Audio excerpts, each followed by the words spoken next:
I accidentally stepped on a landmine and was instantly frozen in place by fear. A soldier noticed me and immediately shouted for me not to move. He walked over, crouched down in front of me, and carefully scraped away the dirt covering the surface of the mine with a dagger. Soon he found the detonator. I was trembling uncontrollably from fear, but what the man didn't expect was that buried in the ground was not a single landmine, but a mother mine with 4 submines, with an explosive force powerful enough to destroy an entire building. Even the slightest mistake could trigger a chain explosion. Hearing this, I became so frightened that I started to step backward. Fortunately, the man reacted quickly, immediately pressing down hard on my shoe, and once again warning me not to move under any circumstances. Then he asked how far I could run in 5 seconds, but my legs had already gone weak from panic, and I had no idea how far I could run in 5 seconds. That moment, both of us were extremely tense, with life and death hanging by a thread. The man cut the control wire of the mine, quickly stood up, grabbed my hand, and turned to run. However, power of the explosion far exceeded our expectations.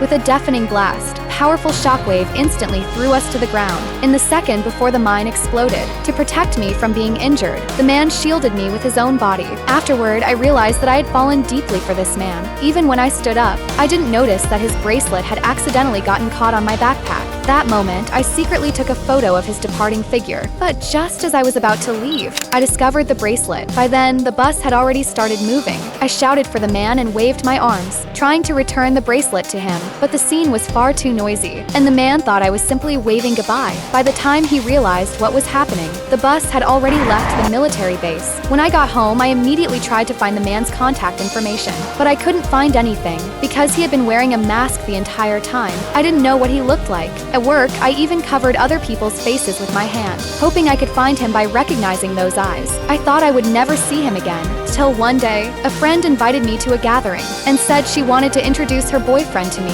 When I heard that he was a soldier, a strange feeling arose in my heart. The next second, the man walked in. With just one glance, I recognized him as the soldier. To keep my friend from noticing anything unusual, I quickly made an excuse to get some water and left the room. I didn't expect the man to follow me out. The moment our eyes met, I couldn't hold back my tears. Clearly, he recognized me as well. I took off the red string from my wrist and returned it to him, thanking him for saving my life that day. For saying that, I hurried away. Back at the company, I couldn't focus on work at all. Seeing this, my boss immediately told me to go home and rest. When I reached the entrance, I realized it had started to rain heavily. Without an umbrella, I prepared to leave anyway. Just then, a voice called out to me. I turned around and saw that it was him.